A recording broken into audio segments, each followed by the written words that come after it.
देखिए, तीन अलग अलग शब्द हैं। Information, communication, technology.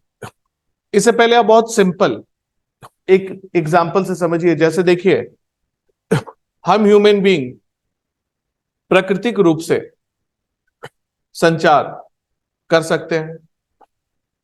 प्राकृतिक रूप से हम ह्यूमन बीइंग जैसे संचार स्थापित करते हैं, इसे हम साइंस के लैंग्वेज में कह रहे हैं। ठीक है, पहला पॉइंट, हम ह्यूमन बीइंग एक नेचुरल क्रिएचर है। ठीक है, हम हमारे पास एक वोकल कोड है, पॉइंट नंबर वन। ठीक है, इस वोकल कोड से हम ह्यूमन बीइंग क्या रिलीज करते हैं? वेव। आपको पता है, जितने भी प्रकार के जीव हैं वो अपने वोकल कोड से एक वेव रिलीज करते हैं, एनिमल्स भी रिलीज करते हैं। ठीक है, लेकिन हम ह्यूमन बीइंग के पास कॉन्सियसनेस है, तो हम ह्यूमन बीइंग ने क्या किया? अपने वेव को एक मीनिंग दे दिया। ठीक है, अपने वेव को एक मीनिंग दे दिया। कैसे मीनिंग दिया हमने? हमने ये देखा कि हम जब वेव रिलीज करते हैं तो अलग अलग प्रकार से वेव निकलता है। तो हमने इस वेव के आधार पर, तरंग के आधार पर, हमने एक अल्फाबेट बनाया। ठीक है, जैसे मान लीजिए हिंदी में क ख ग घ, हिंदी में ABCD। ठीक है, ABCD क ख ग घ इस प्रकार के अल्फाबेट हर एक लैंग्वेज में है। और अल्फाबेट का क्या मतलब है? जैसे फॉर एग्जाम्पल, अगर हमने कहा A, अगर हमने कहा B, तो दो अलग अलग प्रकार से वेव को हमने डिनोट किया। ठीक है, पहली बात हो गई। दूसरी बात कि हमने अल्फाबेट का प्रयोग कर शब्द बनाया। ठीक है, ताकि हम अपनी बात दूसरे ह्यूमन बीइंग को समझा सके। ठीक है, आपको पता है हर एक शब्द का एक मतलब है। ठीक है, तो हम ह्यूमन बीइंग ने क्या किया? पहले अपने प्राकृतिक रूप से निकलने वाले तरंग के आधार पर अल्फाबेट बनाया। दूसरा काम हमने क्या किया? उस अल्फाबेट से शब्द बनाया। ठीक है, और तीसरा काम, अब इसे हम प्रयोग कैसे करें? क्योंकि हम ह्यूमन बीइंग इसे प्रयोग तीन प्रकार से करेंगे। बीती हुई बात बताने के लिए, जो चल रही है वो बताने के लिए, या आने वाली बात बताने के लिए, प्रेजेंट, पास्ट, फ्यूचर। ठीक है, अब ऐसा करने के लिए हम ह्यूमन बीइंग ने क्या किया? लैंग्वेज बनाया। ठीक है, लैंग्वेज का मतलब, जैसे हमने एक स्टेटमेंट में एक बात कही। ठीक है, मतलब हम ये कह सकते हैं कि प्राकृतिक रूप से निकलने वाले इस तरंग को हम ह्यूमन बीइंग ने एक मीनिंग दे दिया। ठीक है, हम ह्यूमन बीइंग ने एक मीनिंग दे दिया। एनिमल्स में भी ये तरंग निकल रही है, लेकिन एनिमल्स की तरंग और हमारी तरंग में क्या अंतर है? कि हमने इसे एक मीनिंग दे दिया। मीनिंग हमने कैसे दिया? हमने इसे मीनिंग कैसे दिया? अल्फाबेट, वर्ड और कुछ रूल्स, जिसे हम ग्रामर कहते हैं। ठीक है, अल्फाबेट, वर्ड और रूल्स, तीनों एक साथ प्रयोग में आए, इसे ही हम भाषा कहते हैं, लैंग्वेज। ठीक है, अब आप इस बात को समझ गए। तो हमारी इस तरंग को हम साइंस में कहते हैं साउंड एनर्जी। ठीक है, साउंड एनर्जी, आपको पता है ये साउंड एनर्जी प्रकृति ने हमें दी। हमने केवल इस एनर्जी को एक मीनिंग दे दिया है, ताकि हम अपनी बात दूसरे ह्यूमन बीइंग को समझा सके। ठीक है, इसी साउंड एनर्जी को जब हम मीनिंग दे देते हैं, तो हम अब ये कह सकते हैं कि अब ये प्राकृतिक रूप से निकलने वाली तरंग मीनिंगफुल तरंग है। ठीक है, और ऐसी ही तरंग, मतलब मीनिंगफुल वेव फॉर्म, को हम कहते हैं सूचना, इंफॉर्मेशन। ठीक है, इसका एक तकनीकी नाम दिया गया है सिग्नल। ठीक है, आगे बात समझ। तो अब हमारी साउंड एनर्जी के साथ क्या है? लैंग्वेज है। ठीक है, के साथ लैंग्वेज है। इसीलिए पहले बच्चों को पहले क्या बताते हैं? अल्फाबेट बताते हैं, ABCD। इस तरह से धीरे धीरे करते कुछ वर्षों में लैंग्वेज और एक ही लैंग्वेज से हम अलग अलग कार्यों को करते हैं। एक ही लैंग्वेज का प्रयोग कर हम पढ़ाई भी करते हैं, खेलते भी हैं। ठीक है, मतलब लैंग्वेज ने हमारी तरंग को मीनिंग दे दिया, अर्थ दे दिया। ठीक है, और ऐसी ही तरंग जिसमें मीनिंग है उसे हम क्या कहते हैं? सिग्नल। ठीक है, तो इंफॉर्मेशन समझ आ गया क्या है? मीनिंगफुल वेव फॉर्म, एक ऐसा तरंग जिसका अर्थ हो। ठीक है, अब देखिए, हमारी साउंड एनर्जी को लैंग्वेज से मीनिंग मिल गया। अब हम इसे कहते हैं वॉइस। ठीक है, वॉइस। अब हमने ये देखा कि जैसे फॉर एग्जांपल मान लीजिए हम बोल रहे हैं और आप सुन रहे हैं। ठीक है, साइंस ने इसे बताया, क्या बताया? कि जैसे फॉर एग्जांपल जब हम बोल रहे हैं तो एक तरंग निकल रहा है। ठीक है, हमने उस तरंग को एक मीनिंग दे दिया है, ये बात अलग है। लेकिन ये तरंग एक माध्यम से होते हुए नजदीक बैठे, ठीक है, लोगों तक पहुंच रहा है। ठीक है, वो माध्यम को हम कहते हैं संचार माध्यम। ठीक है, मतलब किसी भी सूचना को प्रयोग में लाने के लिए हमें क्या चाहिए? माध्यम। ठीक है, ये बाद में देखेंगे। फिर से आप यहां आइए। अब सूचना क्या आप समझ गए? Meaningful wave form is called information. तकनीकी रूप से उसे ही हम सिग्नल कहते हैं। ठीक है, अब साइंस ने यह देखा कि जब हमारी आवाज आप तक पहुंच रही है तो आखिर ये कैसे पहुंच रही है? ठीक है, तो साइंस ने इसे देखा कि यह सिग्नल, फॉर एग्जाम्पल मेरी वॉइस आपके कान तक कैसे पहुंच रही है, या कोई भी आवाज, कोई भी वॉइस किस प्रकार से ट्रेवल करती है, किस प्रकार से चलती है। ठीक है, तो क्या देखा गया कि कोई भी वेवफॉर्म साइन वेव की तरह चलती है। ठीक है, साइन वेव का क्या मतलब है? जैसे फॉर एग्जाम्पल हमारी आवाज जा रही है। ठीक है, टेम्परेचर बहुत अधिक है, टेम्परेचर बहुत कम है, तो आवाज पे असर पड़ेगा। ठीक है, मतलब आप इस बात को समझ रहे हैं? बाहर बहुत ही ज्यादा आवाज आ रही है तो हमारी यही आवाज आप तक इस तरह से नहीं पहुंच पाएगी जैसे भी पहुंच रही है। इसका क्या मतलब है? कि आवाज को एक स्थान से दूसरे स्थान पर जाने में और भी कुछ कारण, और भी कुछ कारण इसे प्रभावित करते हैं। ठीक है, और भी कुछ कारण इसे प्रभावित करते हैं। इसे हम इंग्लिश में कहते हैं एनालॉगस। एनालॉगस का मतलब एक घटना का प्रभाव दूसरी घटना के संदर्भ में। ठीक है, जैसे फॉर एग्जाम्पल हमारी वॉइस इस तरह से क्यों जा रही है? क्योंकि वॉइस को बाकी कारण भी प्रभावित कर रहे हैं। ठीक है, इस प्रभावित करने को इंग्लिश में कहते हैं एनालॉगस। ठीक है, इसीलिए पहले प्रकार के सिग्नल का नाम रखा गया इंग्लिश शब्द एनालॉगस के आधार पर एनालॉग सिग्नल। ठीक है, इसका मतलब है कि कोई भी एक कारण दूसरे कारण को प्रभावित कर रहा है।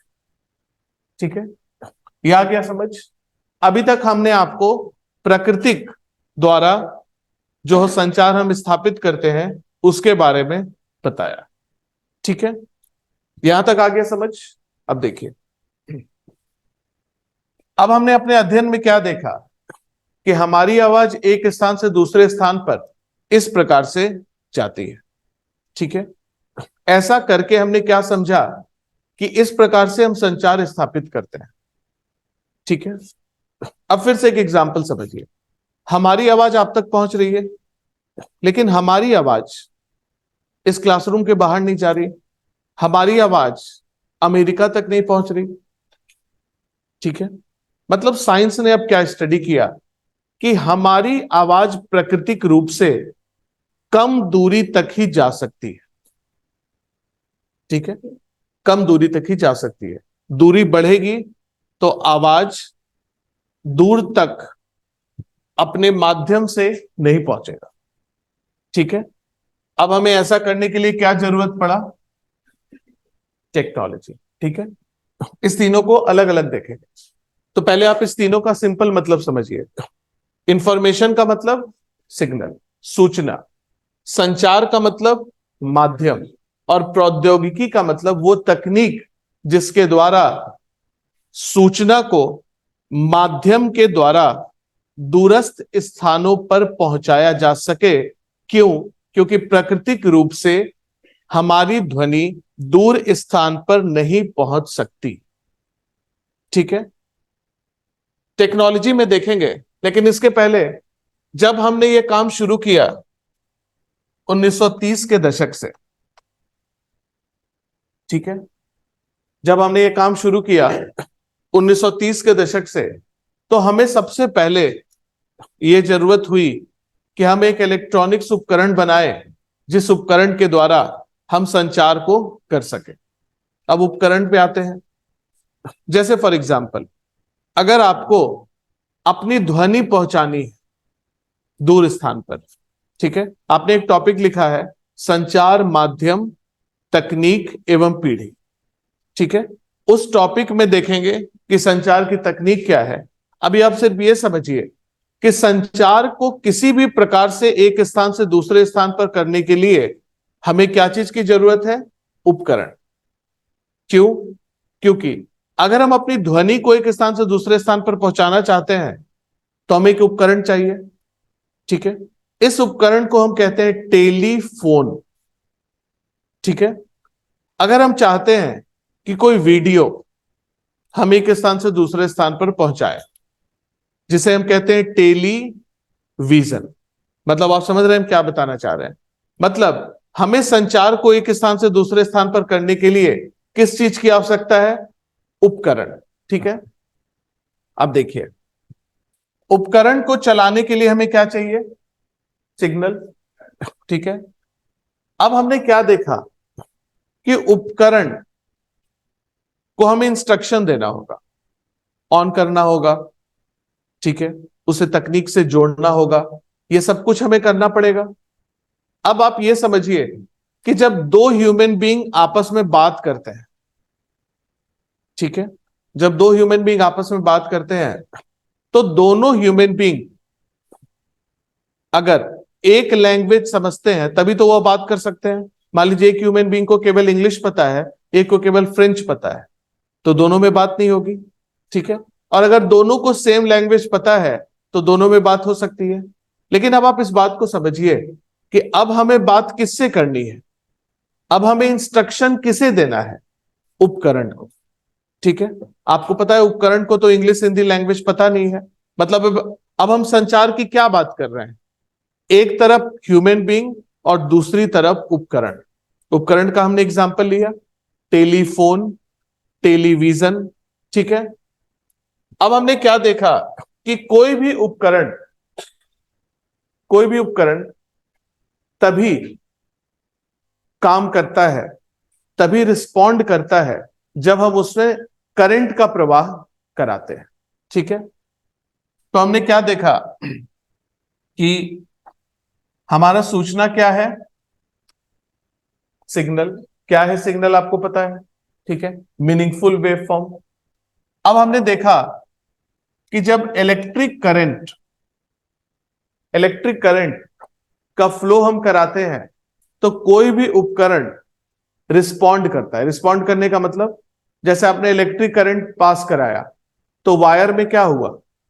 कुछ गति आई, कुछ एनर्जी आई। ठीक है, और इलेक्ट्रिक करंट का मतलब है इलेक्ट्रॉन का फ्लो।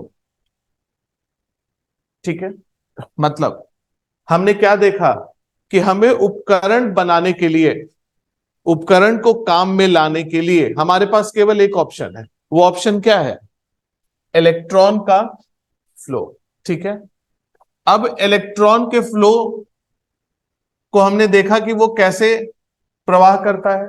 आपको हमने अभी बताया कि कोई भी वेव, चाहे हमारा साउंड हो, इलेक्ट्रिक करंट जो इस वायर में फ्लो कर रहा हो वो एनालॉगस फ्लो करता है। ठीक है, तो इलेक्ट्रिक करंट कैसे फ्लो कर रहा है? Analog signal. ठीक है, अब इस इलेक्ट्रॉन एकमात्र ऑप्शन है हमारे पास जिसके आधार पर हम उपकरण को बना सकते हैं। ठीक है, इसीलिए इस आधार पर बनाने वाले उपकरण का नाम रखा गया इलेक्ट्रॉनिक्स। ठीक है, आप समझ सकते हैं क्यों इलेक्ट्रॉनिक्स? क्योंकि कोई भी इलेक्ट्रॉनिक्स हो, एक बात का ध्यान रखेंगे, अभी हम कहां हैं? 1930 के दशक में, शुरुआती दशक में। ठीक है, कोई भी इलेक्ट्रॉनिक्स केवल काम करेगा जब उसमें इलेक्ट्रॉन का फ्लो होगा। इसी आधार पर हम उपकरण को क्या कहते हैं? इलेक्ट्रॉनिक्स। ठीक है, अब हमने देख लिया कि इलेक्ट्रॉन के फ्लो के आधार पर हम इस उपकरण का निर्माण कर सकते हैं। ठीक है, तो अब उपकरण का निर्माण कार्य 1930 के दशक में आरंभ हुआ। शुरुआती दशक को हम कहते हैं फर्स्ट जेनरेशन। ठीक है, शुरुआत में आपको पता है तकनीक ज्यादा एडवांस नहीं थी, तो कुछ वायर का प्रयोग किया गया। ठीक है, बहुत सारे वायर का प्रयोग किया गया और एक इलेक्ट्रॉनिक उपकरण बनाया गया। उपकरण काफी बड़ा था। ठीक है, इलेक्ट्रॉनिक्स में आप एक शब्द का ध्यान रखेंगे, जितना छोटा उपकरण उतना एडवांस इलेक्ट्रॉनिक्स। जस्ट हम एक एग्जांपल लेते हैं, 1990 के बाद अब ऐसे इलेक्ट्रॉनिक्स बनने लगे, क्यों ऐसा हुआ वो अभी देखेंगे, जिसे आज का आप मोबाइल फोन कहते हैं। ठीक है, आज का मोबाइल फोन में आप टेलीविजन भी चला सकते हैं, टेलीफोन का भी काम कर सकते हैं। ठीक है, तो जितना छोटा उतना एडवांस। ठीक है, इसका मतलब शुरुआती दौर में बहुत ही बड़ा टेलीविजन सेट्स, बड़े बड़े टेलीविजन सेट्स बनते थे, क्योंकि हम इलेक्ट्रॉन का फ्लो किस आधार पर कराते थे? वायर जोड़ते थे। ठीक है, इस प्रकार के वायर को हम कहते हैं वैक्यूम ट्यूब। आपने अगर किसी ने देखा होगा बहुत ही पुराना कोई इलेक्ट्रॉनिक सर्किट, तो आप उसमें देखेंगे छोटे छोटे वायर कनेक्ट होते हैं। ठीक है, ऐसे वायर को हम कहते हैं वैक्यूम ट्यूब। इसका मतलब समझिए, इसका मतलब है जैसे मान लीजिए कि एक टेलीविजन सेट है जिसे सबसे पहले ऑन करना है। ठीक है, उसके बाद उसमें चैनल चेंज करना है, उसमें ब्राइटनेस की फीचर है, वॉल्यूम कम करने या ज्यादा, मतलब ये सब फीचर्स है। अब शुरुआती दौर में जो इलेक्ट्रॉनिक्स का निर्माण होने लगा, उसमें हम वायर का प्रयोग हर काम के लिए करने लगे। ठीक है, वायर का प्रयोग। इससे सबसे बड़ी चुनौती क्या हुई कि एक छोटे से इलेक्ट्रॉनिक्स में 1000 वायर। पहली चुनौती। दूसरी चुनौती, 1000 वायर में से अगर एक भी शॉर्ट कर गया तो उसकी रिपेयर कितनी चुनौतीपूर्ण आप समझ सकते हैं।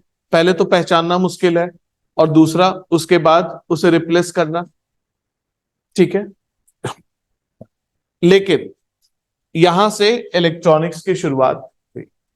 ठीक है, अब यह देखा गया कि हम कुछ ऐसा बना लें, जिससे, इस लाइन को समझिएगा जो भी हम कह रहे हैं, हम कुछ ऐसा बना ले जिससे हम करंट को रेगुलेट कर सके। रेगुलेट शब्द को आप समझेंगे। अभी अभी हमने क्या एग्जांपल लिया है कि जैसे एक टेलीविजन जो 1930 के दशक में बना, उस टेलीविजन में मान लीजिए वॉल्यूम के 5 ऑप्शंस है। ठीक है, मिनिमम 1 और मैक्सिमम 5। इसका क्या मतलब है कि 5 वॉल्यूम के ऑप्शन के लिए हमें अनेकों वायर जोड़ने हैं। एक वायर जोड़ना है 1 से, एक 2 से, एक 3 से, 4 से, 5 से। ठीक है, ये बात आगे समझ। इसी तरह ब्राइटनेस की फीचर अगर 10 है तो हमें 10 वायर जोड़ने हैं। ठीक है, अब ऐसा कुछ अनुसंधान शुरू हुआ कि हम अधिक से अधिक वायर की संख्या को कम कर दें। ठीक है, कम कर दें मतलब एक काम के लिए जाने वाले करंट को हम रेगुलेट कर दें। रेगुलेट शब्द को समझेंगे। एक काम का मतलब, फॉर एग्जाम्पल करंट जा रहा है, इस करंट को क्या करना है? वॉल्यूम या तो बढ़ाना है या कम करना है। ठीक है, काम एक है, उस काम के लिए हमने अनेक वायर यूज किया। अगर हम करंट को रेगुलेट कर दें, मतलब एक प्रकार के जाने वाले करंट को हमने रेगुलेट कर दिया, तो हम वायर की संख्या को कम कर देंगे। ठीक है, अब ऐसा ही अनुसंधान शुरू हुआ और वैक्यूम ट्यूब को रिप्लेस करने के लिए एक इलेक्ट्रॉनिक्स उपकरण बनाया गया जिसे नाम दिया गया transistor. Most important question for prelims. ठीक है, ट्रांजिस्टर को हम मानते हैं इलेक्ट्रॉनिक्स के क्षेत्र में सबसे बड़ी उपलब्धि। ठीक है, इस उपलब्धि के लिए 1956 नोबेल प्राइज फिजिक्स दिया गया है। ठीक है, हमने आपको बताया है कि पूरे लेक्चर में कभी भी हम नोबेल प्राइज का डिस्कशन करेंगे तो वो प्रीलिम्स के लिए इंपॉर्टेंट। ठीक है, 1956 का समय, एक छोटा सा उपकरण, ट्रांजिस्टर की ये साइज होती है। ठीक है, इसमें 3 जंक्शंस लगे हुए थे और इस उपकरण का निर्माण इस प्रकार किया गया कि एक छोटा सा उपकरण, एक शब्द में याद रखेंगे, एक छोटा सा उपकरण करंट को रेगुलेट कर दे। एक शब्द याद रखेंगे, रेगुलेट का मतलब आप समझते हैं, कहां जाना है कहां नहीं जाना है ये डिसाइड करे। ठीक है, तो ट्रांजिस्टर की क्या परिभाषा है?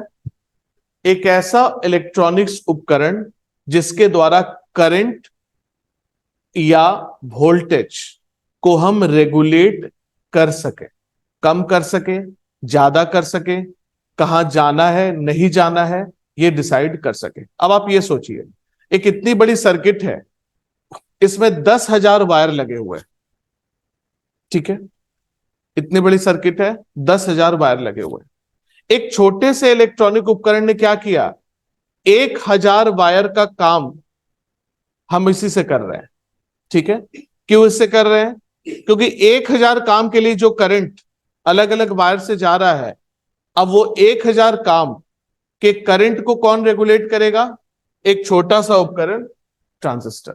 ठीक है, यहीं से शुरुआत हुई है, इसे हम कहते हैं सेकेंड जनरेशन ऑफ इलेक्ट्रॉनिक्स। ठीक है, अब इलेक्ट्रॉनिक्स उद्योग मुख्यतः यहीं से शुरू हुआ। यह है 1950 से 1960 का दशक। ठीक है, अब देखिए, ट्रांजिस्टर को अभी हमने कहा क्यों क्रांतिकारी परिवर्तन हम कहते हैं, क्योंकि ट्रांजिस्टर से ही साइंटिस्ट को यह समझ आया कि ट्रांजिस्टर से ही हम करंट को रेगुलेट कर सकते हैं। इसे बहुत ही सिंपल भाषा में आप समझिए, जैसे फॉर एग्जांपल आप मान लीजिए कि हमारे ब्रेन वेव्स, ठीक है, हमारे ब्रेन वेव जनरेट होते हैं, लेकिन हम डिसाइड करते हैं कि ब्रेन वेव को कहां जाना है। ठीक है, जैसे फॉर एग्जांपल आप क्लास में बैठे हैं, क्लास में आपका फोकस यहां होना चाहिए। ठीक है, मान लीजिए आपका ब्रेन वेव केवल क्रिकेट पे जा रहा है। ठीक है, केवल आपके माइंड में ये चल रहा है अभी क्या हो रहा हो। ठीक है, अब लेकिन आपने क्या डिसाइड किया कि नहीं, अभी हमें 2 घंटे अपने ब्रेन वेव्स को रेगुलेट करना है केवल यहां। इस बात को समझ गए? तो सिंपल भाषा में ट्रांजिस्टर का यही काम, वोल्टेज और करंट को रेगुलेट करना, ताकि हम उस करंट को उसी डायरेक्शन में भेजें जहां उसे वो काम करना है और अधिक से अधिक वायर को हम रिप्लेस कर दें। ठीक है, ट्रांजिस्टर के कॉन्सेप्ट से साइंटिस्ट ने क्या सोचा ये देखिए।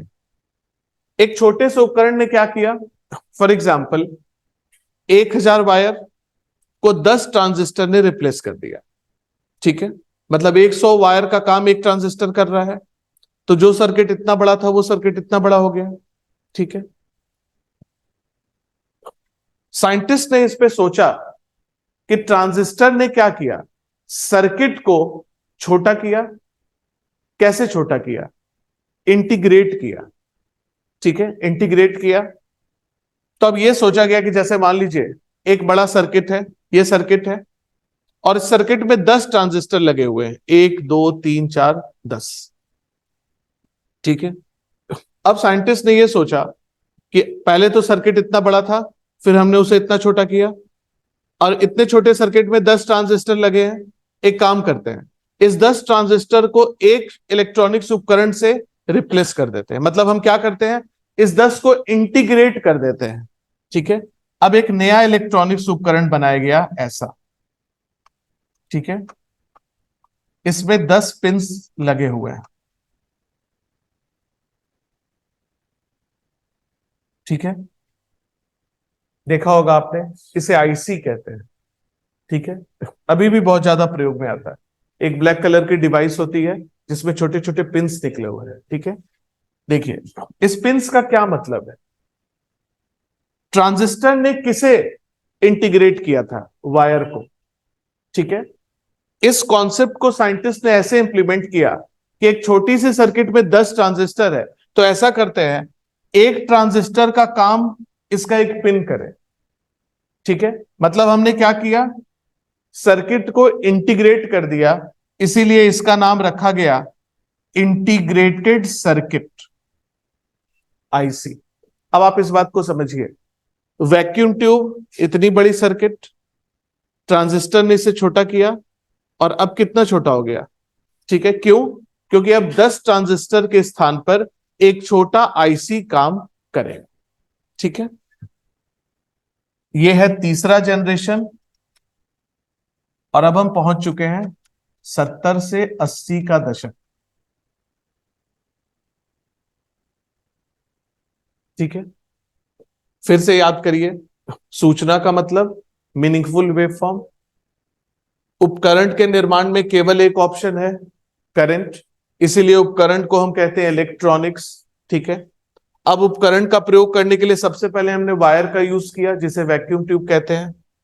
वायर को हमने ट्रांजिस्टर से रिप्लेस किया, और ट्रांजिस्टर को आईसी से। एक बात का ध्यान रखेंगे, वर्तमान का कॉन्सेप्ट कुछ और है जो देखेंगे। अभी हम 1980 तक पहुंचे हैं, लेकिन ट्रांजिस्टर के लिए क्यों नोबेल प्राइज दिया गया, क्योंकि ट्रांजिस्टर के कॉन्सेप्ट से ही इलेक्ट्रॉनिक्स डिजाइन की शुरुआत हुई है। आज हम बहुत एडवांस हो चुके हैं, ट्रांजिस्टर का प्रयोग नहीं होता, लेकिन कॉन्सेप्ट वही है। ठीक है, और कॉन्सेप्ट क्या है, एक शब्द में याद रखेंगे, रेगुलेट। ठीक है, इसीलिए नोबेल प्राइज दिया गया था। ठीक है, अब देखिए हम पहुंच चुके हैं 1970 और 80 का दशक। ठीक है, अब आईसी का निर्माण होने लगा, और इलेक्ट्रॉनिक्स उद्योग विश्व स्तरीय विकास करने लगा, और बहुत ही अधिक मात्रा में इलेक्ट्रॉनिक्स का निर्माण कार्य आरंभ हुआ। ठीक है, इस बीच कुछ अनुसंधान में अब एक नए प्रकार के कॉन्सेप्ट की शुरुआत की जाने लगी। इस कॉन्सेप्ट का क्या आधार था, यह देखिए। 1930 से लेकर 1980 तक बनने वाले उपकरण को हम इलेक्ट्रॉनिक्स कहते थे। ठीक है, इलेक्ट्रॉनिक्स का मतलब हार्डवेयर। हार्डवेयर आप समझते हैं, जो किसी किसी उपकरण द्वारा बनता है। और अब यह कहा जाने लगा कि चाहे हम यहां बनाए इलेक्ट्रॉनिक्स या यहां, यहां वाले तो काफी उन्नत हैं। ठीक है, लेकिन यह कहा जाने लगा कि 1930 से लेकर 80 तक जितने भी इलेक्ट्रॉनिक्स का निर्माण हमने किया है, वो इस आधार पर काम करता है। हम इनपुट देते हैं, आपने टेलीविजन ऑन किया, और आपको क्या मिला, आउटपुट। Input output. ठीक है, इसी आधार पर यह उपकरण यहां से लेके यहां तक कार्य करता है। अब इस बीच शुरुआती दशक 1980, इस बीच अनुसंधान में एक नई बात की जाने लगी, और क्या कहा जाने लगा कि इलेक्ट्रॉनिक्स के पास ब्रेन नहीं है। फिर से आइए, ब्रेन। हमने शुरुआत किया था प्राकृतिक एग्जाम्पल से, और हमने क्या बताया था कि हम एक वेव को जनरेट करते हैं, और हमारे द्वारा जनरेट की गई वेव को हम साउंड एनर्जी वॉइस कहते हैं, जो इस प्रकार से प्रयोग आती है। लेकिन अब यह कहा जाने लगा कि हम ह्यूमन बीइंग का जो ब्रेन है, यह सूचनाओं को केवल इनपुट आउटपुट नहीं देता, यह सूचनाओं की प्रोसेसिंग करता है। किस आधार पर? नॉलेज के आधार पर। जैसे फॉर एग्जाम्पल, हमने कहा कि बाहर बारिश हो रही है, ठीक है? तो देखिए, इस बात को समझिए, हमने आपको क्या दिया? इनपुट, ठीक है? अब इनपुट आउटपुट का क्या मतलब है? हमने आपको इनपुट दे दिया, अब आप तब तक वेट करेंगे जब तक आपको फिर से इनपुट ना मिले कि बाहर बारिश नहीं हो रही। लेकिन ऐसा तो हमारा ब्रेन काम नहीं करता। जैसे ही हमने आपको इनपुट दिया, हमारे ब्रेन में क्या होती है? प्रोसेसिंग, ठीक है? प्रोसेसिंग का मतलब आपके माइंड में आइडिया आएगा, पहला कि एक बार चल के देखते हैं, दूसरा अगर बारिश कम है तो देखते हैं हम निकल सकते हैं। मतलब ये आपके माइंड में क्या आ रहा है? प्रोसेसिंग, ठीक है? मतलब ये कहा जाने लगा कि हमने इलेक्ट्रॉनिक्स का विकास तो किया है, लेकिन हमारे इलेक्ट्रॉनिक्स में ब्रेन नहीं है। मतलब हमारा इलेक्ट्रॉनिक्स सूचना की प्रोसेसिंग नहीं करता, केवल हम इनपुट देते हैं और वो हमें आउटपुट देता। मतलब आप समझ सकते हैं अब इस अनुसंधान में क्या बात किया जाने लगा कि हम कुछ ऐसा कर लें जिससे हमारा इलेक्ट्रॉनिक्स को हम इनपुट दें, जैसे हम ह्यूमन ब्रेन को इनपुट देते हैं, और ब्रेन में इंफॉर्मेशन क्या होती है? प्रोसेसिंग, ठीक है? प्रोसेसिंग होती है, उसके बाद क्या आता है? आउटपुट। आपको पता है प्राकृतिक रूप से ह्यूमन ब्रेन इसी प्रकार से काम करता है, input plus processing is equal to output, ठीक है? अब देखिए, यहां तक बनने वाले उपकरण में ऐसा तो कुछ नहीं है, ठीक है?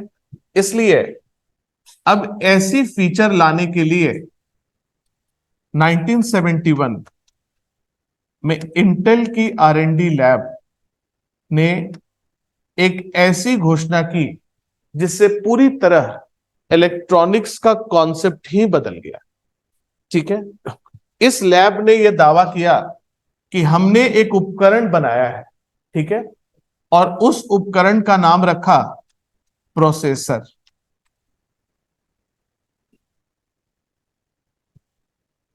ठीक है?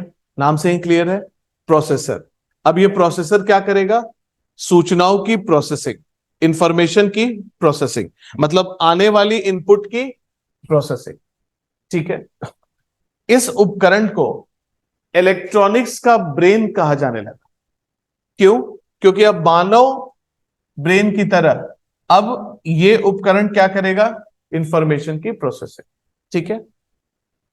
इस उपलब्धि के लिए इस टीम को पेटेंट दिया गया।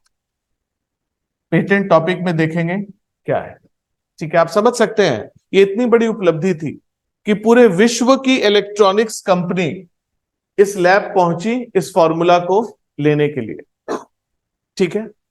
अब देखिए, पहला डेवलपमेंट, दूसरा डेवलपमेंट, देखिए फिर से एक बेसिक एग्जांपल से समझिए, ये थोड़ा टेक्निकल है। जैसे हमने आपको सबसे पहले क्या बताया था कि कोई भी सूचना लैंग्वेज के आधार पर ही मीनिंगफुल होती है, ठीक है? लैंग्वेज के आधार पर मीनिंगफुल होती है। अब आप इस बात को समझिए, लैंग्वेज के बारे में हमने क्या कहा था? लैंग्वेज का क्या मतलब है? सबसे पहले अल्फाबेट, सबसे पहले, ठीक है? अल्फाबेट से हम क्या बनाते हैं? वर्ड, ठीक है? वर्ड का प्रयोग करने के लिए हमारे पास कुछ रूल्स होते हैं, जिस रूल्स को हम क्या कहते हैं? ग्रामर। यही है लैंग्वेज का मतलब, ठीक है? किसी भी भाषा में ये तीन चीज होती है। अब देखिए, अब ह्यूमन ब्रेन को हम सबसे पहले एक लैंग्वेज में ट्रेंड करते हैं, जिसे हम मदर टंग कहते हैं। पहले चिल्ड्रंस को अल्फाबेट बताते हैं, फिर वर्ड्स, फिर रूल्स। अब आप इस बात को समझिए, लैंग्वेज का क्या मतलब है कि हमें किसी भी चीज को समझने के लिए, ठीक है, एक भाषा का ज्ञान होना चाहिए। ठीक है, या हमें अपने दैनिक कार्यों को करना है, या हमें पढ़ाई करनी है, या वैज्ञानिकों को अनुसंधान करना है, आप समझ सकते हैं, किसी भी काम को करने के लिए ह्यूमन ब्रेन का प्रयोग करने के लिए हमें सबसे पहले किस चीज की आवश्यकता है?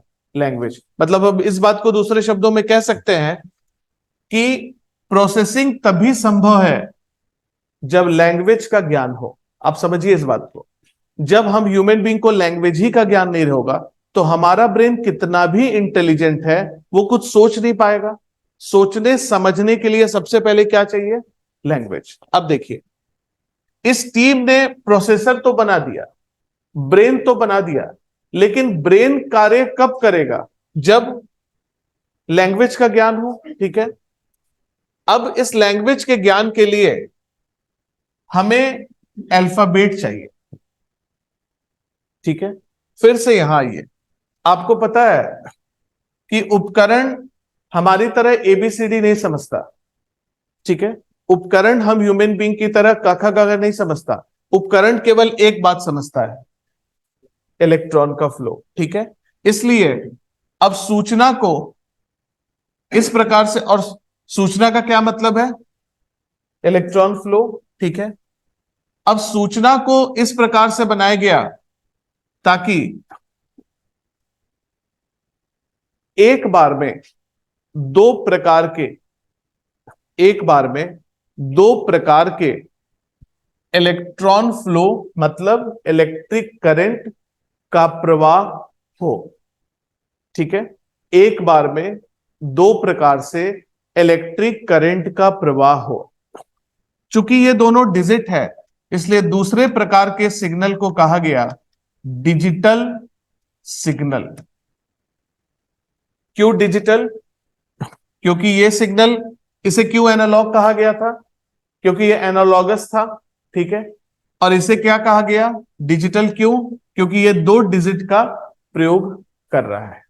ठीक है, अब आप इसे समझिए, डिजिटल का क्या मतलब है कि हमने सर्किट में एक धारा का प्रवाह किया, लेकिन ये धारा दो प्रकार से निकल रही है। ठीक है, दो प्रकार से निकल रही है, मतलब हम ये कह सकते हैं ये कुछ इस प्रकार से है। ठीक है, जिस प्रकार हमारे माइंड में ए टू जेड सेट है, हमारे माइंड में ए टू जेड सेट है। ठीक है, और जब हम किसी वर्ड को देखते हैं, ठीक है, तो हम उस वर्ड की पहचान कर लेते हैं। ठीक है, अगर मीनिंग हमें नहीं पता है तो हम उसका मीनिंग देख लेते हैं, लेकिन वर्ड की तो पहचान कर लेते हैं। क्यों? क्योंकि हमारे माइंड में लैंग्वेज का अल्फाबेट सेट है। उसी प्रकार कंप्यूटर के माइंड में, मतलब उपकरण के माइंड में हमें क्या सेट करना है? अल्फाबेट। ठीक है, अल्फाबेट को सेट करने के लिए हमें दो डिजिट बनाया, जिसे हमने कहा डिजिटल सिग्नल। तो दूसरी उपलब्धि डिजिटल सिग्नल। अब आप इस बात को समझिए, मान लीजिए 0 और 1, 0 1 दो अल्फाबेट है। ठीक है, आपको पता है इंग्लिश के ए टू जेड अल्फाबेट से हम मिलियंस ऑफ इंग्लिश वर्ड बनाते हैं। ऑक्सफोर्ड डिक्शनरी में हर साल कुछ ना कुछ वर्ड ऐड होते हैं। ठीक है, बिल्कुल उसी प्रकार आप ये सोचिए कि हम 0101 से बहुत सारे वर्ड बना सकते हैं। ठीक है, इसे हम कहने लगे बिट्स, BITS। ठीक है, अब आप देखिए, हम ह्यूमन बीइंग इंग्लिश समझते हैं, तो हमने उपकरण में प्रेस किया सेंड। ठीक है, हमें पता है सेंड का मतलब, क्योंकि हमें इंग्लिश पता है। ठीक है, लेकिन कंप्यूटर या उपकरण को तो इंग्लिश हिंदी पता नहीं है। ठीक है, कंप्यूटर या उपकरण को केवल एक बात पता है, वो क्या है? सिग्नल। और सिग्नल क्या है? Electron flow. तो हमने प्रेस किया सेंड, तो कैसे धारा का प्रवाह हुआ? 0101। ठीक है, आपने प्रेस किया ऑफ, आप उपकरण को ऑफ करना चाहते हैं, लेकिन ऑफ का मतलब हमें पता है इंग्लिश में, ठीक है, उपकरण को नहीं पता है तो उपकरण में जब कभी भी इस धारा का प्रवाह होगा तो उपकरण ऑफ हो जाएगा। ठीक है, तो आप समझ सकते हैं, इसे हम कह सकते हैं वर्ड्स। ठीक है, अब देखिए तीसरी बात, आपको पता है कि हमें अल्फाबेट और वर्ड के प्रयोग करने के लिए ग्रामर का ज्ञान होना चाहिए, तभी तो हम इस दोनों का प्रयोग कर ये बताएंगे कि हम बताना क्या चाह रहे हैं। ठीक है, अब इस प्रोसेसर में हमने डिजिटल सिग्नल का प्रवाह शुरू कर दिया। ठीक है, अब कैसे बताएंगे कि कौन सा काम इसे करना है?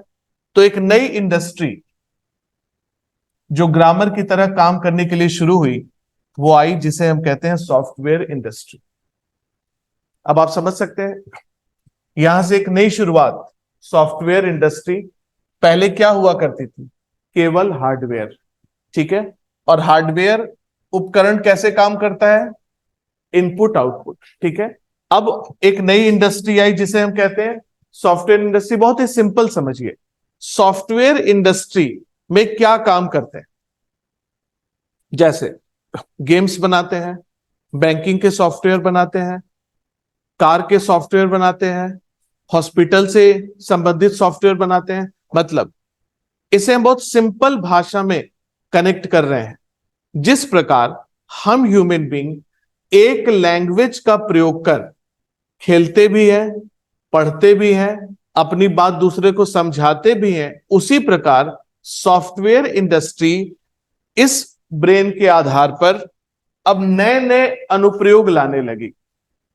ठीक है, तो एक नई इंडस्ट्री खड़ी हुई जिसे हम कहने लगे सॉफ्टवेयर इंडस्ट्री। सॉफ्टवेयर इंडस्ट्री का क्या काम है? वेरी सिंपल, प्रोसेसर को समझाना कि आखिर करना क्या है।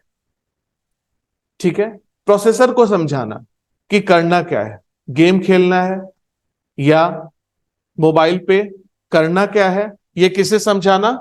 प्रोसेसर। ठीक है, लास्ट डेवलपमेंट देखिए, तीनों नई बात। चौथी बात, फिर से आइए ह्यूमन ब्रेन। जब हम ह्यूमन ब्रेन का बात करते हैं तो आपको पता है हमारा ह्यूमन ब्रेन वर्चुअल काम करता है। ठीक है, मतलब हमारा जो मानव मस्तिष्क है ये कैसे काम करता है कि न्यूरॉन सेल्स अपनी प्रक्रिया करते हैं और न्यूरॉन सेल्स अपनी प्रक्रिया द्वारा एकत्रित होते हैं। उसी एकत्रित होने को हम कहते हैं न्यूरॉन नेटवर्क, और उसे ही हम कहते हैं मेमोरी। ठीक है, अब आप इस बात को समझिए, जिस प्रकार हमारे माइंड में ह्यूमन ब्रेन, आपको पता है अभी भी मैटर ऑफ रिसर्च है कि आखिर ये किस प्रकार का बना हुआ ऑर्गन है जो इतनी अधिक इंफॉर्मेशन को स्टोर करता है। ठीक है, यह अनुसंधान का विषय। अब तक हमारे साइंस ने इसके बारे में क्या बताया है कि हमारा जो ह्यूमन ब्रेन है वो न्यूरॉन सेल्स के आधार पर काम करता है। मतलब इसे हम सिंपल लैंग्वेज में अगर कहें कि हमारा ह्यूमन ब्रेन कोई सर्किट नहीं है। ठीक है, कोई सर्किट नहीं है, यहां न्यूरॉन की छोटी छोटी कोशिकाएं हैं जो काम कर रही हैं। क्या कर रही हैं? फिर से इस पॉइंट पे आइए, इस शब्द को ध्यान रखेंगे, क्या कर रही है? रेगुलेट। हमने लैंग्वेज सीखा, ठीक है, अब हमारे न्यूरॉन कोशिकाएं क्या कर रही हैं? सिग्नल्स को रेगुलेट कर रही है। ठीक है, हमें खेलना है तो न्यूरॉन कोशिका उसे रेगुलेट कर रही है, हमें पढ़ना है तो न्यूरॉन कोशिकाएं क्या कर रही हैं? रेगुलेट कर रही हैं। मतलब हमारी न्यूरॉन कोशिकाएं क्या कर रही हैं? रेगुलेट। ठीक है, इस आइडिया से एक प्रकृति में उपलब्ध सबसे अधिक मात्रा में एक मटेरियल है जिसे हम कहते हैं सिलिकॉन। ठीक है, सिलिकॉन के अध्ययन में क्या देखा गया कि सिलिकॉन, जैसे मान लीजिए ये सिलिकॉन की चिप है।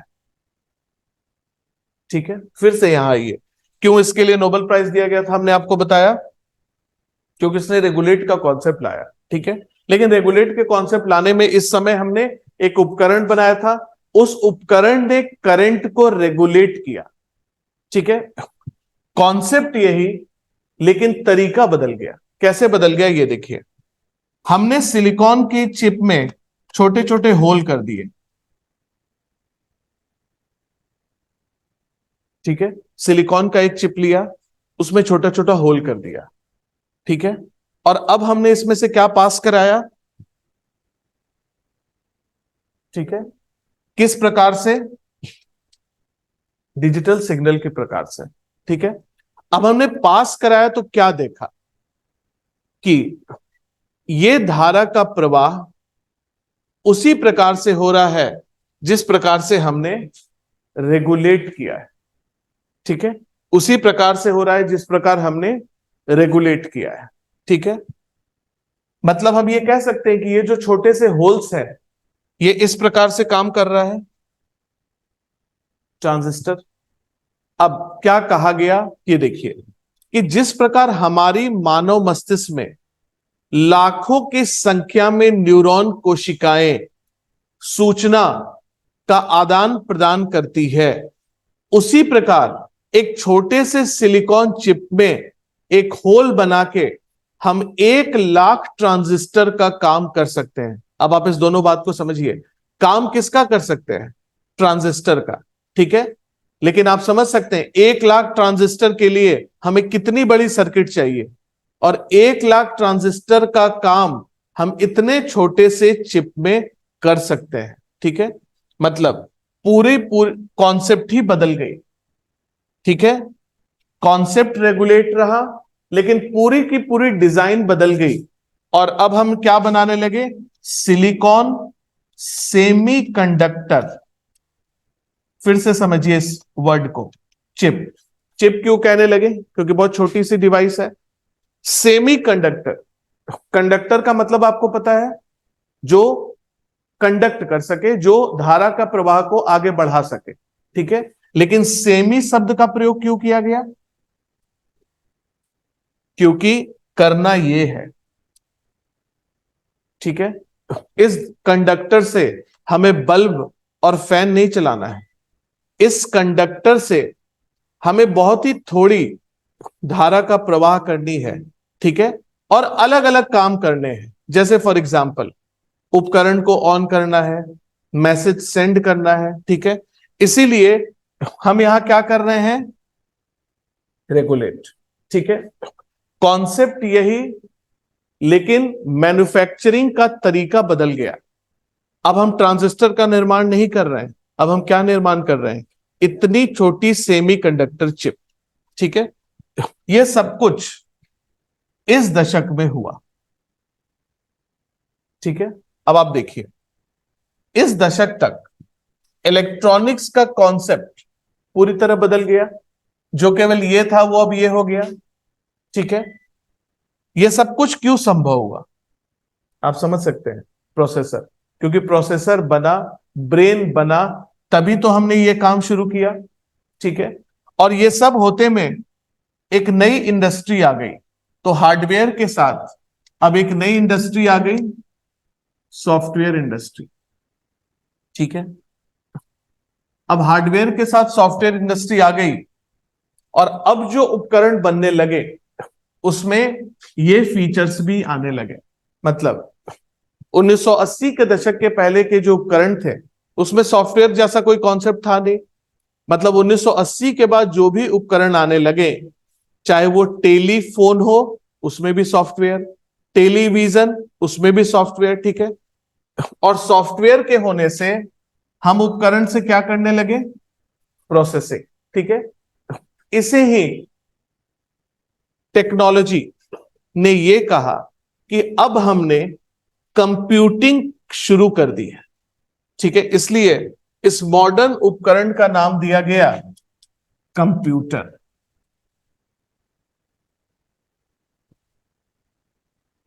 ठीक है। तो अब हम कहां पहुंच चुके हैं, 1980 का दशक, ठीक है। इस दशक को हम इलेक्ट्रॉनिक्स मैन्युफैक्चरिंग में सबसे इंपॉर्टेंट मानते हैं, क्योंकि इस दशक में इस 4 उपलब्धियों के बाद पूरी तरह इलेक्ट्रॉनिक्स का कॉन्सेप्ट बदल गया, ठीक है। अब बनने वाले इलेक्ट्रॉनिक्स में क्या आने लगे, प्रोसेसर, कैसे फीचर्स आने लगे, ठीक है, डिजिटल सिग्नल्स पर आधारित सिलिकॉन सेमीकंडक्टर, और सिलिकॉन सेमीकंडक्टर के प्रयोग से, अब आप इस बात को समझिए, 1000 ट्रांजिस्टर, ठीक है, को लगाने में इतनी जगह चाहिए, और अब 1000 ट्रांजिस्टर को लगाने में कितनी जगह चाहिए, ठीक है। जैसे जैसे हम एडवांस होते गए तो 1980 में एक कॉन्सेप्ट आया, 1980 से लेकर वर्तमान तक इस कॉन्सेप्ट पर हमारी इलेक्ट्रॉनिक्स उद्योग चल रही है, ठीक है। अब कॉन्सेप्ट यही, अब एडवांसमेंट कहां हुआ कि अब हम बहुत ही एडवांस चिप बनाने लगे, ठीक है। कुछ कंपनियों ने दावा किया कि हमने और भी एडवांस चिप बनाया है, हम अपनी चिप में 10 लाख ट्रांजिस्टर लगा देंगे, ठीक है। मतलब अब क्या दौर शुरू हुआ, सिलिकॉन सेमीकंडक्टर में कंपटीशन का दौर, ठीक है। इंडिया के रेफरेंस में बस एक पॉइंट आपको बता रहे हैं, जो लास्ट क्वेश्चन आपने लिखा है, यह सब कुछ शुरू हुआ 1980 के दशक के समय, ठीक है। उस समय मैन्युफैक्चरिंग में पूरे विश्व में क्रांतिकारी बदलाव आया, ठीक है। क्यों? पूरे विश्व में मैन्युफैक्चरिंग का कॉन्सेप्ट बदल गया, एक नई उद्योग आई जिसे हम कहते हैं सॉफ्टवेयर उद्योग, ठीक है। मैन्युफैक्चरिंग का कॉन्सेप्ट जब बदला तो नया कॉन्सेप्ट क्या आया, सिलिकॉन सेमीकंडक्टर की मैन्युफैक्चरिंग, ठीक है। विकसित देशों ने इस पर कार्य आरंभ किया और चीन ने इस पर बहुत ही अधिक अनुसंधान किया, ठीक है। दो नई बात, हार्डवेयर पहले भी था, हार्डवेयर अब भी है, लेकिन हार्डवेयर में क्या चेंज आ गया, सेमीकंडक्टर, और एक नया उद्योग सॉफ्टवेयर। पहले हार्डवेयर की बात करते हैं।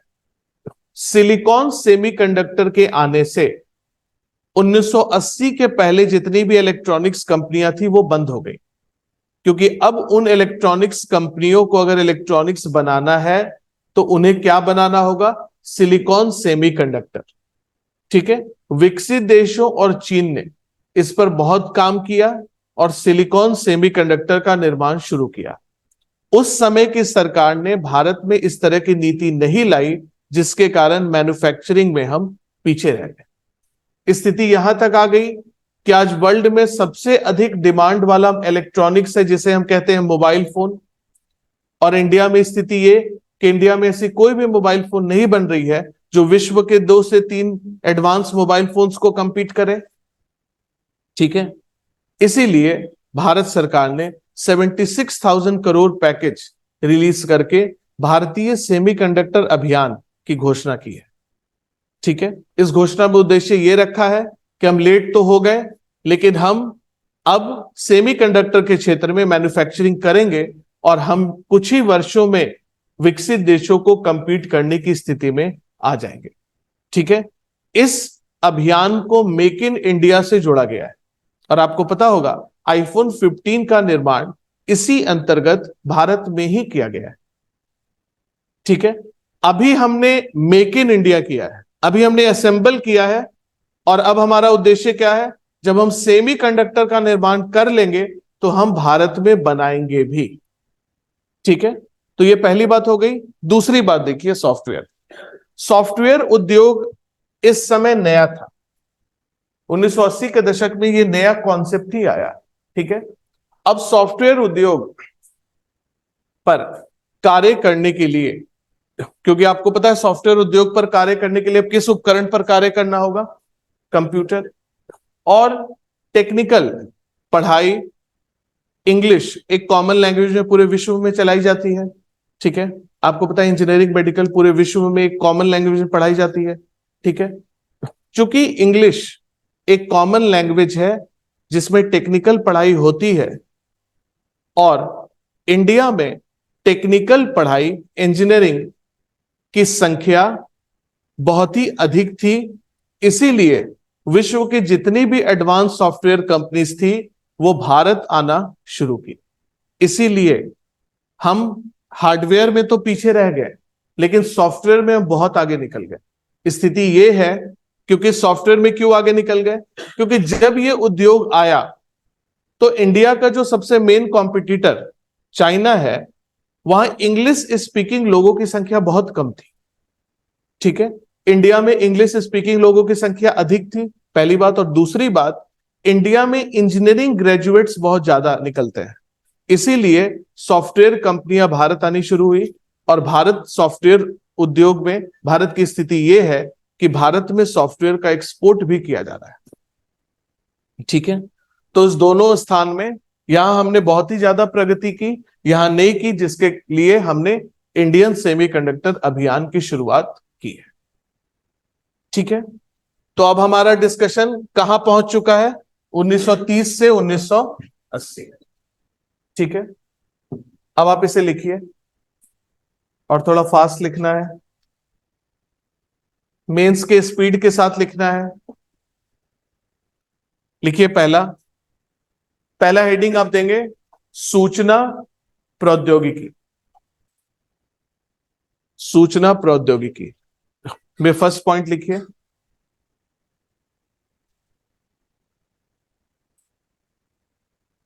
सूचना का अर्थ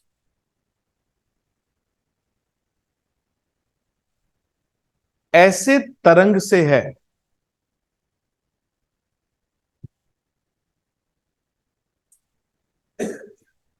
जिसका अर्थ हो, अर्थात मीनिंगफुल वेव फॉर्म, इंग्लिश में लिखिए मीनिंगफुल वेव फॉर्म को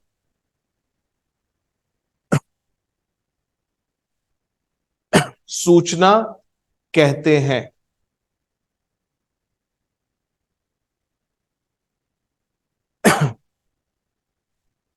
तकनीकी रूप से सूचना को सिग्नल कहा जाता है।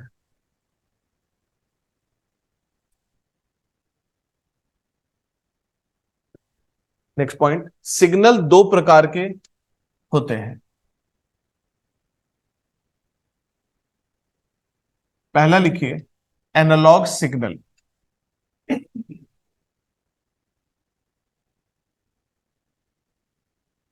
लिखने के बाद बनाइए। ठीक है, बनाने के बाद लिखिए यह संकेत साइन वेव फॉर्म की तरह प्रवाह करता है।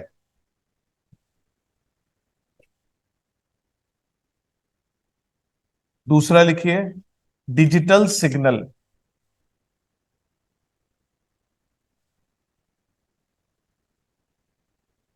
लिखने के बाद बनाइए।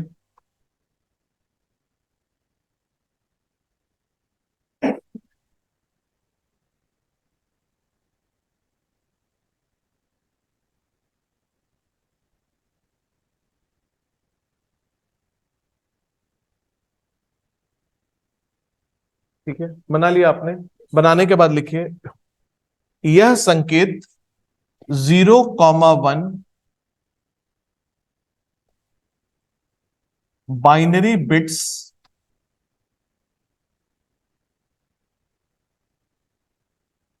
के रूप में स्क्वायर वेवफॉर्म में प्रवाह करता है। स्क्वायर वेवफॉर्म में प्रवाह करता है। पैराग्राफ चेंज करके लिखिए, और जैसे हमने ये आपको जनरेशंस बताया था, तो हर एक जनरेशन को आप एक एक पैराग्राफ में लिखेंगे। ठीक है, क्योंकि ये मेन इंपॉर्टेंट। पहला पैराग्राफ लिखिए 1930 के दशक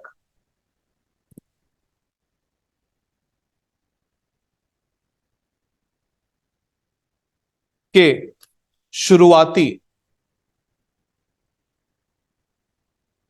वर्षों में सूचना प्रौद्योगिकी आधारित उपकरण निर्माण का कार्य, ये लिखिए vacuum tube. Vacuum tube underline कर लेंगे, वैक्यूम ट्यूब के आधार पर शुरू हुआ।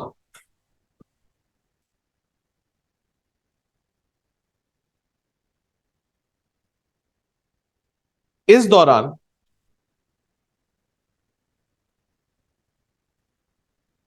स्टोरेज स्टोरेज के लिए, ये लिखिएगा, punch cards punch cards magnetic cards होते थे। पंच कार्ड्स का प्रयोग किया गया। पंच कार्ड को भी अंडरलाइन करेंगे, का प्रयोग किया गया। इस प्रकार के इलेक्ट्रॉनिक्स उपकरण को इलेक्ट्रॉनिक्स निर्माण के क्षेत्र में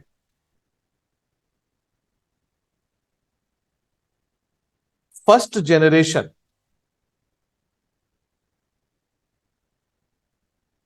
कहा जाता है। Paragraph change.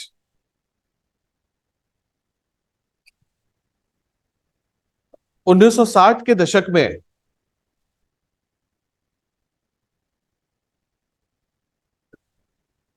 एक सफल अनुसंधान ने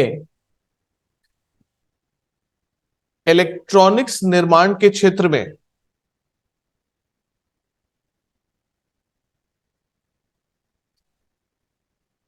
क्रांति ला दी।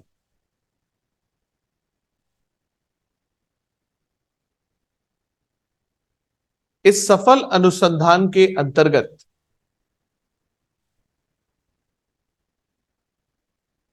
एक इलेक्ट्रॉनिक्स उपकरण,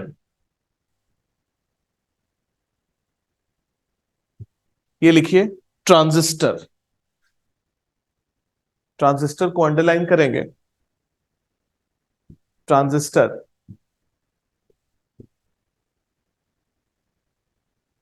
का विकास किया गया।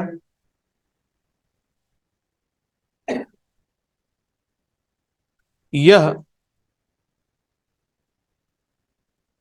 3 जंक्शन, लिखिए, 3 जंक्शन, जंक्शन का नाम लिखिए, ये इसकी परिभाषा है। Emitter, comma base, comma collector. यह 3 जंक्शन एमिटर बेस कलेक्टर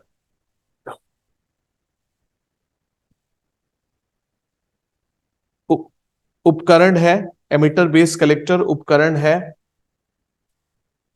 जिसका मुख्य उद्देश्य करंट, कॉमा वोल्टेज को रेगुलेट करना है।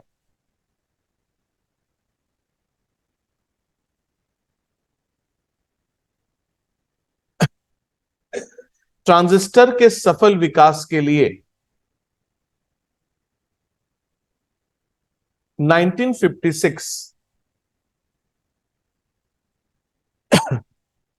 भौतिकी का नोबेल पुरस्कार दिया गया। 1956 भौतिकी का नोबेल पुरस्कार दिया गया। इस नोबेल पुरस्कार को अंडरलाइन करेंगे,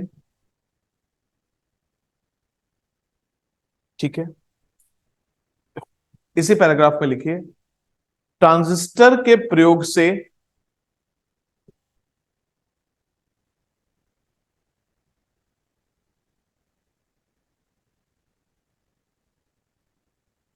निर्माण किए जाने वाले इलेक्ट्रॉनिक्स उपकरण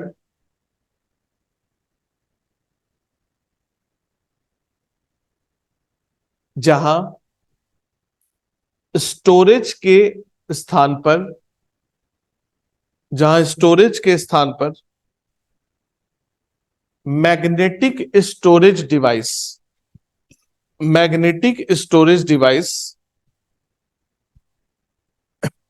का प्रयोग किया जाने लगा।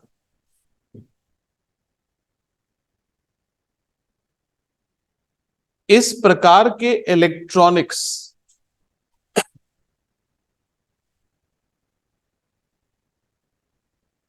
निर्माण को को सेकंड जनरेशन इलेक्ट्रॉनिक्स कहा जाता है।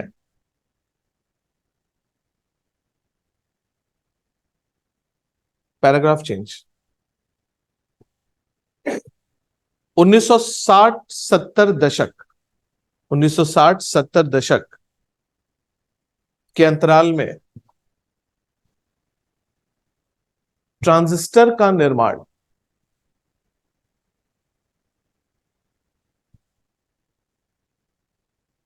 होने लगा। ट्रांजिस्टर का निर्माण होने लगा एवं इलेक्ट्रॉनिक्स उद्योग आगे बढ़ा।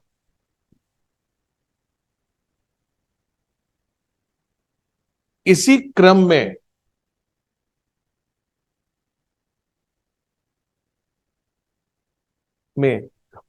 विभिन्न सर्किट को विभिन्न सर्किट को एक साथ जोड़कर प्रयोग में लाने के उद्देश्य से एक इलेक्ट्रॉनिक्स उपकरण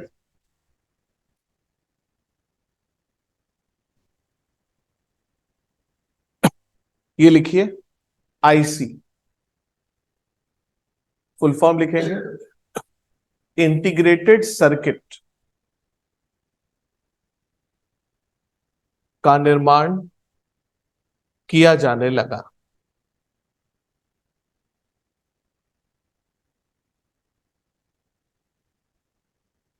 आईसी अनेक पिंस PINS अनेक पिन आधारित इलेक्ट्रॉनिक उपकरण है।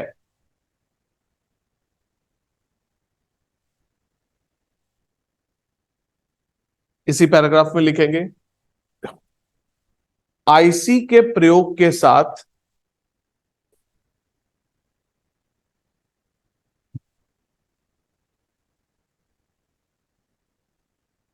स्टोरेज स्टोरेज के लिए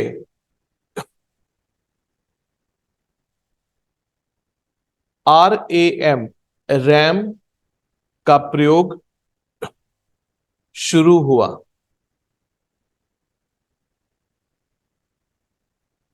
इस आधार पर निर्माण किए जाने वाले इलेक्ट्रॉनिक्स को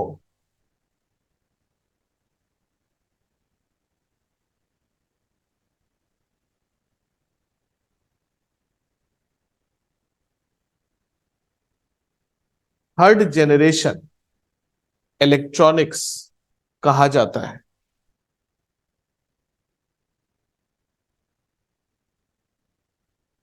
ठीक है, पैराग्राफ चेंज। 1980 के दशक में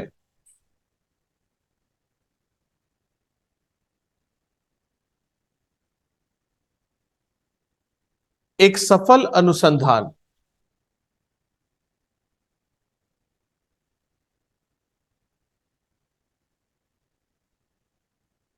के साथ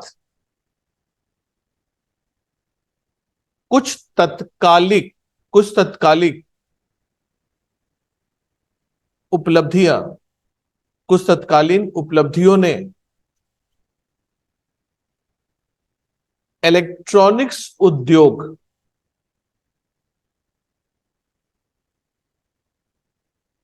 को पूर्णतः परिवर्तित कर दिया।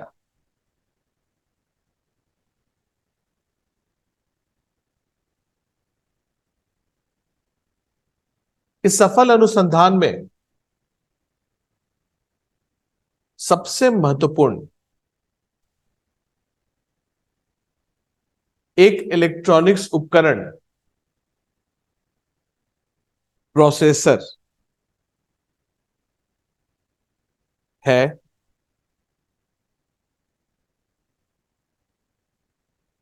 इसके निर्माण का दावा इंटेल की अनुसंधान प्रयोगशाला, इंटेल की अनुसंधान प्रयोगशाला द्वारा किया गया। इसके लिए अनुसंधान टीम को पेटेंट अधिकार दिया गया।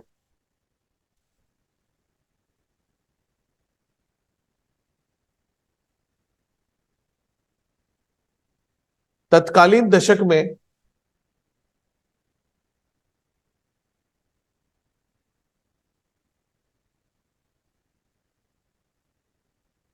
सिलिकॉन सेमीकंडक्टर उद्योग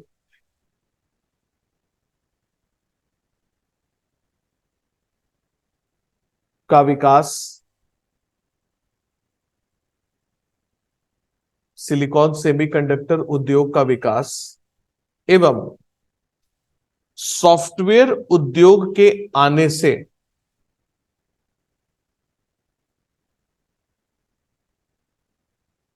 इलेक्ट्रॉनिक्स निर्माण पूरी तरह बदल गया।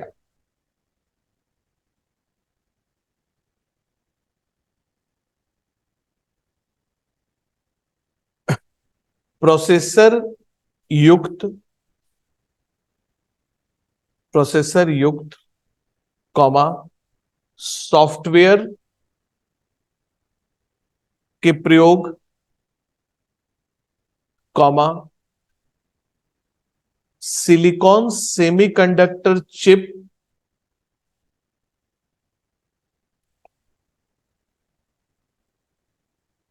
एवं डिजिटल सिग्नल के प्रयोग से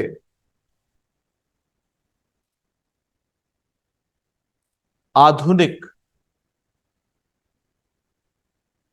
इलेक्ट्रॉनिक्स निर्माण कार्य आरंभ हुआ। आधुनिक इलेक्ट्रॉनिक्स निर्माण कार्य आरंभ हुआ।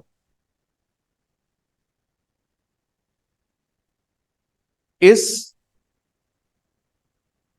प्रकार के इलेक्ट्रॉनिक्स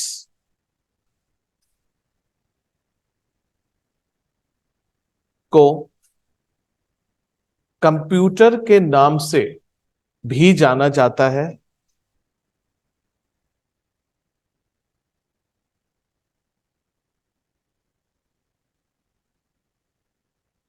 एवं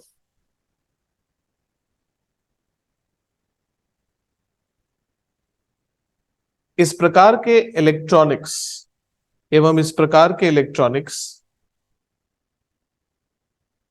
को वर्तमान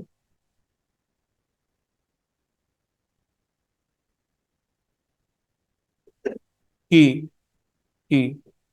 फोर्थ जनरेशन इलेक्ट्रॉनिक्स कहा जाता है,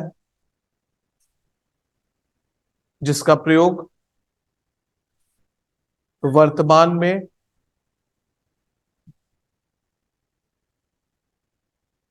उन्नत विकास के साथ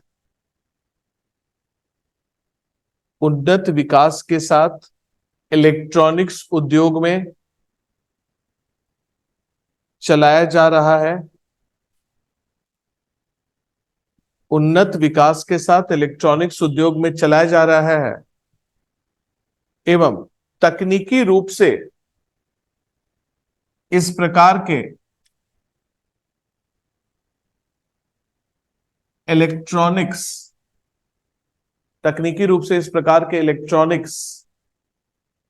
निर्माण की तकनीक को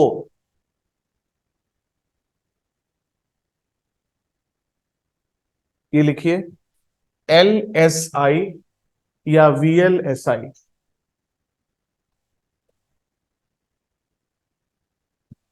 फुल फॉर्म लिखिए large scale integration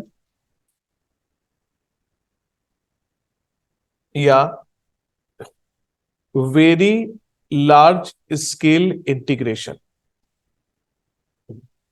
very large scale integration कहा जाता है जहां, ये लिखिए, जहां इम्बेडेड, जहां इम्बेडेड सिस्टम के आधार पर इलेक्ट्रॉनिक्स निर्माण किया जा रहा है।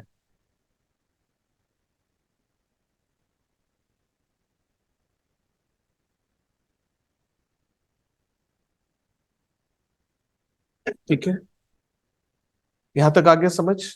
अब आप हेडिंग दीजिए, कंप्यूटर का विकास। कंप्यूटर का विकास।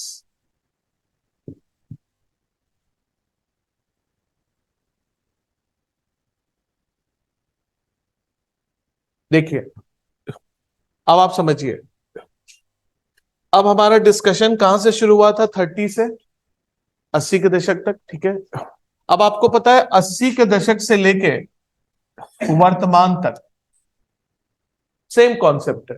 अब इसी कॉन्सेप्ट में एडवांसमेंट आना शुरू हुआ। 80 के दशक में एक चिप में 1000, अब एक चिप में 1 लाख ट्रांजिस्टर। ठीक है, तो 80 से लेके वर्तमान तक अब जो भी इलेक्ट्रॉनिक्स बन रहे हैं उसमें ये 4 फीचर है। तकनीकी रूप से इसी डिजाइन को एम्बेडेड सिस्टम या वीएलएसआई कहते हैं। वीएलएसआई का मतलब वही जो भी हमने आपको बताया, एक छोटी सी चिप, उसमें लार्ज स्केल इंटीग्रेशन, मतलब एक छोटी सी चिप में 1 लाख ट्रांजिस्टर का इंटीग्रेशन। ठीक है, तो 80 के बाद वर्तमान तक अब बनने वाले इलेक्ट्रॉनिक्स को हम क्या कहते हैं? कंप्यूटर। ठीक है, तो देखिए, अब पूरी तरह इलेक्ट्रॉनिक्स उद्योग बदल गया। ठीक है, जब हम कहते हैं कंप्यूटर, तो आप समझ सकते हैं ना, वेरी सिंपल, कंप्यूटर का क्या मतलब है? Hardware plus software. और आपको पता है, अब किसी भी इलेक्ट्रॉनिक्स में ये दोनों फीचर्स हैं।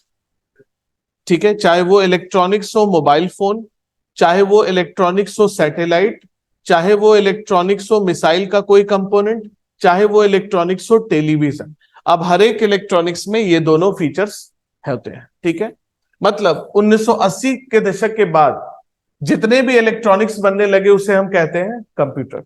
तो आप समझ सकते हैं, आपका मोबाइल फोन भी एक कंप्यूटर है, सैटेलाइट भी एक कंप्यूटर है, हर कुछ एक कंप्यूटर है। अब ये सब संभव क्यों हुआ? आपको पता है, केवल एक कारण से, प्रोसेसर। आपको पता है ना, प्रोसेसर बनता ना ये आइडिया आता कि हम प्रोसेसिंग करें, ना हम कंप्यूटर बना पाते। ठीक है, तो अब प्रोसेसर के आधार पर अब 3 प्रकार से कंप्यूटर बनने लगे। ठीक है, पहला, ऐसा कंप्यूटर जिसका प्रयोग सिंगल यूजर कर सके। ठीक है, सिंगल यूजर, जैसे मोबाइल फोन, ठीक है, लैपटॉप, सिंगल यूजर।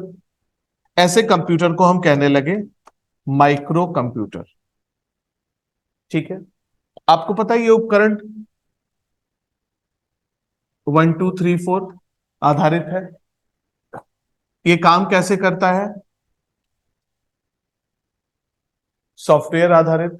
ठीक है, सॉफ्टवेयर का मतलब आप समझ रहे हैं कि जैसे फॉर एग्जांपल अगर बैंकिंग काम करना है तो कंप्यूटर कितने भी हैं, काम एक सेम काम हो रहा है, और वो सेम काम किस आधार पर हो रहा है? सॉफ्टवेयर के आधार पर। तो अब ऐसे कंप्यूटर बनने लगे जहां सर्वर एक हो, सर्वर एक हो, काम एक हो, लेकिन कंप्यूटर अनेक हो। जैसे फॉर एग्जांपल मान लीजिए एक बैंक का ब्रांच, वहां मान लीजिए अगर 20 कंप्यूटर काम कर रहे हैं। ठीक है, तो आपको दिखाई दे रहा है 20 कंप्यूटर, लेकिन उस 20 कंप्यूटर में एक ही काम हो रहा है। ठीक है, और एक ही सर्वर से काम हो रहा है। ठीक है, ऐसे कंप्यूटर को हम कहते हैं मिनी कंप्यूटर, जहां एक से ज्यादा यूजर एक बार में काम कर सके। ठीक है, एक से ज्यादा। अब यही एक से ज्यादा अगर लाखों की संख्या में हो जाए, मिलियन ऑफ यूजर। वर्ल्ड का सबसे बड़ा एग्जांपल है इंडियन आईआरसीटीसी रिजर्वेशन। एक सीट के लिए 1 माइक्रो सेकंड में 1 लाख क्लिक। आप समझ सकते हैं। अब आप इस बात को समझिए, एक सर्वर है, ठीक है, एक टाइम भी सेम है, सीट भी एक है, और 1 लाख क्लिक हुई। इसका मतलब क्या है? 1 लाख कंप्यूटर अलग अलग स्थान पे लगे हैं, लेकिन काम करने का जो तरीका है वो एक ही कंप्यूटर है। ठीक है, मतलब आप समझ सकते हैं। ऐसे में इस पर कार्य करने के लिए हमें एक ऐसी तकनीक चाहिए जहां प्रयोग आने वाला प्रोसेसर, जहां प्रयोग आने वाला सर्वर एक साथ लाखों की संख्या में यूजर को एक बार में हैंडल कर सके। ठीक है, ऐसे कंप्यूटर को हम कहते हैं मेन फ्रेम कंप्यूटर। आप समझ सकते हैं, तीनों एक ही बात है, क्योंकि तीनों जगह एक ही तरह के कंप्यूटर का प्रयोग करते हैं। आप मोबाइल फोन से भी ये काम करते हैं, ठीक है, मोबाइल फोन से भी बैंकिंग करते हैं, लेकिन तीनों में अलग क्या है कि जो सॉफ्टवेयर या सर्वर लगाए गए हैं उसमें इस प्रकार की सिस्टम लगाई गई है कि एक साथ अनेक यूजर काम कर सके। ठीक है, देखिए ये सब कुछ कब शुरू हुआ था? 1980 का दशक। ठीक है, अब हम पहुंच रहे हैं 90 के दशक। अब इस बात को समझिए, 1990 के दशक के पहले के इलेक्ट्रॉनिक्स कैसे हुआ करते थे? हार्डवेयर आधारित। ठीक है, तो जैसे मान लीजिए किसी अनुसंधान में किसी कंप्यूटर का प्रयोग करना है, तो एक हार्डवेयर है, एक बॉक्स है समझ लीजिए। किसी मिसाइल के लॉन्च में एक कंप्यूटर का प्रयोग करना है, तो वो बस एक टेलीविजन है, बस एक डिस्प्ले है। ठीक है, लेकिन अब आपको पता है 1980 के बाद अब कैसे उपकरण बनने लगे? सॉफ्टवेयर आधारित। ठीक है, अब सॉफ्टवेयर आधारित का क्या मतलब है? जैसे मान लीजिए विज्ञान और प्रौद्योगिकी का कोई भी क्षेत्र, मान लीजिए वैक्सीन बनाना, कैंसर की कोई दवा बनाना, अंतरिक्ष अभियान का अध्ययन करना, कोई मिसाइल बनाना। अब आप समझ सकते हैं, हमने अलग अलग प्रकार के एग्जाम्पल्स लिए हैं। मतलब अब सॉफ्टवेयर के आने से साइंस एंड टेक्नोलॉजी का अनुसंधान बदलने लगा। क्यों बदलने लगा? क्योंकि पहले कंप्यूटर या इलेक्ट्रॉनिक्स एक बॉक्स था, और अब क्या हो गया? सॉफ्टवेयर के होने से अब अनुसंधान का स्तर और बढ़ा। किस प्रकार से बढ़ा? जैसे मान लीजिए एक वैक्सीन की डिजाइन करनी है, ठीक है, कोई डिजीज है, मान लीजिए टीबी। टीबी से जुड़ा एक वैक्सीन बनाना है। सॉफ्टवेयर के आने से क्या हुआ कि हमने जितनी भी वैक्सीन की फॉर्मूला है सबको एक सॉफ्टवेयर में रख दिया। ठीक है, अब कोई साइंटिस्ट अब अगर अनुसंधान कर रहे हैं, आप समझ सकते हैं उनके लिए कितना आसान हो गया। ठीक है, एक क्लिक में वो 1000 वैक्सीन को कंपेयर कर सकते हैं। 1000 वैक्सीन की एफिकेसी कितनी परसेंट है वो एक क्लिक में देख सकते हैं। मतलब सॉफ्टवेयर के आने से साइंस एंड टेक्नोलॉजी का अनुसंधान और आगे बढ़ने लगा। ठीक है, मतलब ये बताने का क्या मतलब है, इसे समझिए। यहां से यहां तक जो भी कंप्यूटर बनने लगे, उस कंप्यूटर का उद्देश्य क्या था? या तो पर्सनल यूज या कोई और यूज। ठीक है, लेकिन अब साइंस एंड टेक्नोलॉजी मतलब मुख्यतः साइंटिस्ट, जैसे फॉर एग्जांपल इस दशक में अब हमें संचार करना है, तो हमने एक उपकरण लिया, मोबाइल फोन। ठीक है, रेलवे को रिजर्वेशन की एप्लीकेशन लानी है, तो रेलवे ने मेन फ्रेम कंप्यूटर लिया। ठीक है, किसी बैंकिंग ब्रांच को चाहिए तो उसने मिनी कंप्यूटर लिया। लेकिन अब अगर साइंटिस्ट को कंप्यूटर चाहिए, तो आप समझ सकते हैं साइंटिस्ट के कंप्यूटर का उद्देश्य क्या है? एक पर्सन दोनों बात को समझिए। यहां क्या है, लाखों की संख्या में लोग, एक सीट, ठीक है। अब एक साइंटिस्ट और 1 लाख संख्या में आंकड़े, दोनों का अंतर आप समझ रहे हैं। मतलब साइंटिस्ट एक है और वो एक साथ 1 लाख आंकड़ों का विश्लेषण कर रहे हैं, ठीक है। मतलब अत्यधिक, हम एक नया टर्म यूज कर रहे हैं, अत्यधिक आंकड़ों का सॉफ्टवेयर में प्रयोग के लिए। और अत्यधिक आंकड़े का प्रयोग हम कहां करेंगे, अनुसंधान में, क्योंकि आप समझ सकते हैं, चाहे आपका मोबाइल फोन हो, बैंक का ब्रांच हो या मेन फ्रेम हो, यहां आंकड़े लिमिटेड है, लोग अधिक है, ठीक है। लेकिन यहां अत्यधिक आंकड़ों की आवश्यकता है, क्योंकि एक मिसाइल की डिजाइन करनी है। तो हो सकता है एक साइंटिस्ट ने 1000 मिसाइल के एक एक आंकड़ों की तुलना की, ठीक है। ऐसे कंप्यूटर का नाम रखा गया वर्क स्टेशन कंप्यूटर, ठीक है। मुख्य उद्देश्य क्या था कि हम साइंस एंड टेक्नोलॉजी के अनुसंधान को आगे बढ़ा सकें, ठीक है। अब देखिए, जैसे इन अ वेरी सिंपल, इसका उद्देश्य यह था कि इस दशक तक नासा बहुत आगे निकल चुका था।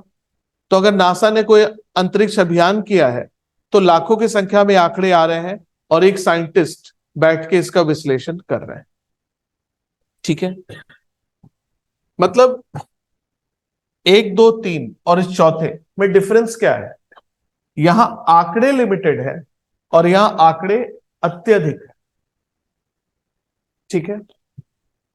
पहली बार यहां यह नोटिस किया गया कि अत्यधिक आंकड़ों के प्रयोग से यह प्रोसेसर किस पर आधारित था, सिलिकॉन, ठीक है। पहली बार यह नोटिस किया गया कि सिलिकॉन चिप यहां तक तो सक्सेसफुल है, लेकिन जब हम अत्यधिक आंकड़ों को सिलिकॉन चिप में प्रयोग करते हैं तो सिलिकॉन चिप में हीटिंग इश्यूज आती है और ये पूरा का पूरा सिस्टम कोलैप्स कर गया। अब आप समझ सकते हैं, कंप्यूटर तो हमने बना लिया, हम अपने डेली यूज में प्रयोग में भी लाने लगे, लेकिन अत्यधिक आंकड़ों और विज्ञान एवं प्रौद्योगिकी के क्षेत्र में यह नया कंप्यूटर सिस्टम फेल हो गया, ठीक है।